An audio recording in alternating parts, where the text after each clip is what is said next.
Hello दोस्तों, स्वागत है आपका हमारे यूट्यूब चैनल सम्राट एजुकेशन में। दोस्तों, जैसा कि आप लोगों को पता है कि बीएससी एग्रीकल्चर द्वितीय सेमेस्टर का टाइम टेबल आ गया है। जो दोस्तों आपका 11 तारीख से एग्ज़ाम स्टार्ट है। तो पहला एग्ज़ाम क्रॉप फिजियोलॉजी का, तो इसमें मैं क्रॉप फिजियोलॉजी का 3 से 4 इंपॉर्टेंट क्वेश्चन लेकर आया हूँ जो पिछले एग्जाम में पूछा गया था।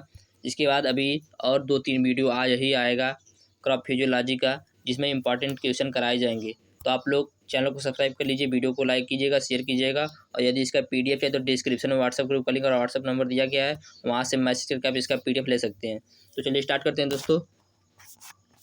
तो सबसे पहला जो हमारा क्वेश्चन रहेगा वो है, वाष्पोत्सर्जन का महत्व बताइए। विस्तार से वाष्पोत्सर्जन का महत्व बताना है। तो देखते हैं वाष्पोत्सर्जन किसे कहते हैं। वाष्प उत्सर्जन होने में 3 क्रियाएं होती हैं दोस्तों। जो वाष्प उत्सर्जन होता है तो उसमें 3 क्रियाएं होती हैं।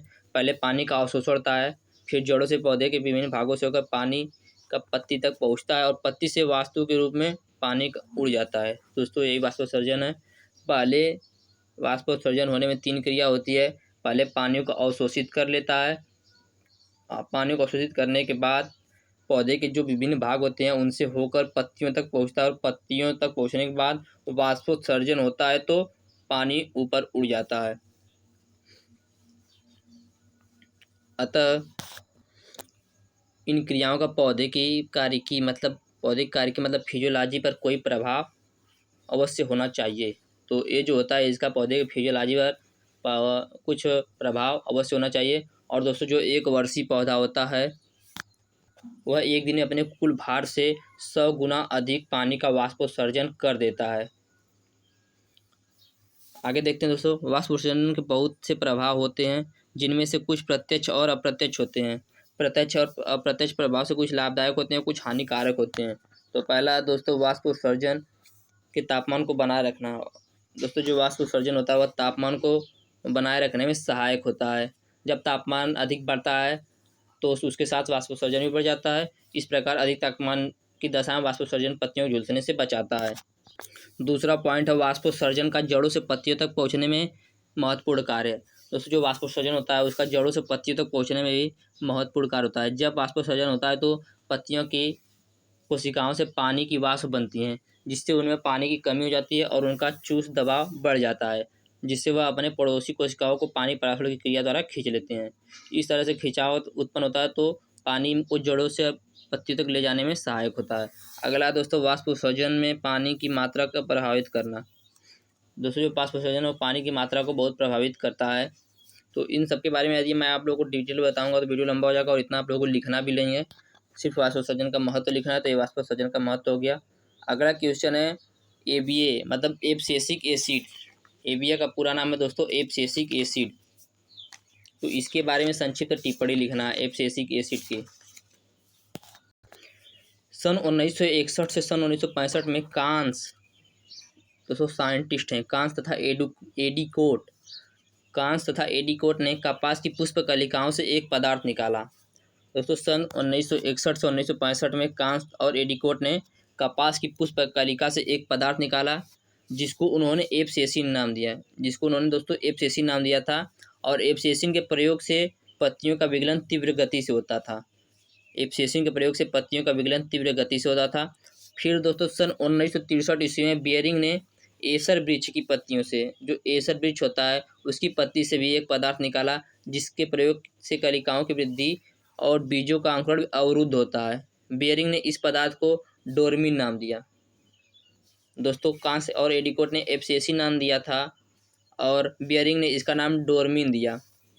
इसके पश्चात खोजों से ज्ञात हुआ कि एब्सिसिन तथा डोरमिन, जो एब्सिसिन जिसका कांस और एडिकोट ने खोज किया था और जिसका बियरिंग ने खोज किया था, दोनों एक ही पदार्थ हैं। अतः दोनों के लिए एक ही नाम एब्सिसिक एसिड दिया गया। इसलिए दोस्तों, दोनों का एक ही नाम एब्सिसिक एसिड दे दिया गया। एब्सिसिक एसिड एक वृद्धि रोधक पदार्थ है। दोस्तों, एब्सिसिक एसिड जो है वह वृद्धि को रोक देता है। कोई पौधा है उसकी वृद्धि को रोकने का काम एब्सिसिक एसिड करता है। इसका मुख्य प्रभाव जिबरेलिन के प्रभाव को नष्ट करना और सुसुप्ति को बढ़ाना होता है। अगला है एटीपी। एटीपी पे टिप्पणी लिखना है। तो एटीपी अणुओं को ऊर्जा, जो दोस्तों एटीपी होता है इनको अणुओं का ऊर्जा का सिक्का कहा जाता है। एटीपी को अणुओं की ऊर्जा का सिक्का कहा जाता है, क्योंकि आवश्यकता पड़ने पर दोस्तों जो एटीपी होता है ये इन्हें तुरंत ऊर्जा दे देता है। एटीपी को अणुओं का ऊर्जा सिक्का कहा जाता है, क्योंकि आवश्यकता पड़ने पर यह तुरंत ऊर्जा दे देता है। ऊर्जा उत्पादन तथा उसको एटीपी के रूप में बंधित करने के गुण के कारण माइटोकॉन्ड्रिया को विद्युत गृह या पावर हाउस कहा जाता है। ऊर्जा को उत्पादन और उसको एटीपी के रूप में बंधित करने के गुण को माइटोकॉन्ड्रिया को विद्युत गृह या पावर हाउस कहा जाता है। अगला दोस्तों most importance of crop physiology in agriculture. पादप रोग विज्ञान का कृषि में महत्व क्या है? तो पादप रोग विज्ञान का कृषि में बहुत ही महत्व है दोस्तों। आप लोग देखिएगा, इससे अधिक उपज देने वाली जातियों का विकास किया जाता है। जो पादप रोग विज्ञान है जो पादप शरीर क्रिया विज्ञान है, इसमें अधिक उपज देने वाली जातियों का विकास किया जाता है। मतलब जो क्रॉप फिजियोलॉजी में होता है उसमें अधिक उपज देने वाली जातियों का विकास किया जाता है, कम उपज देने वाली जातियों का विकास नहीं होता है इसमें। अगला है, इसमें सभी वातावरण में तैयार होने वाली प्रजातियां विकसित की जाती हैं। दोस्तों जो क्रॉप फिजियोलॉजी होता है इसमें सभी वातावरण में तैयार होने वाली प्रजातियां तैयार की जाती हैं, तो ये भी एक महत्वपूर्ण पॉइंट है।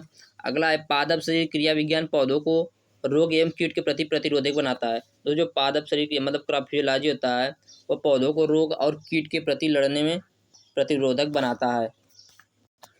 अगला पॉइंट है, इससे सभी क्षेत्रों में उगाई जाने वाली एक सी प्रजाति को तैयार किया जाता है।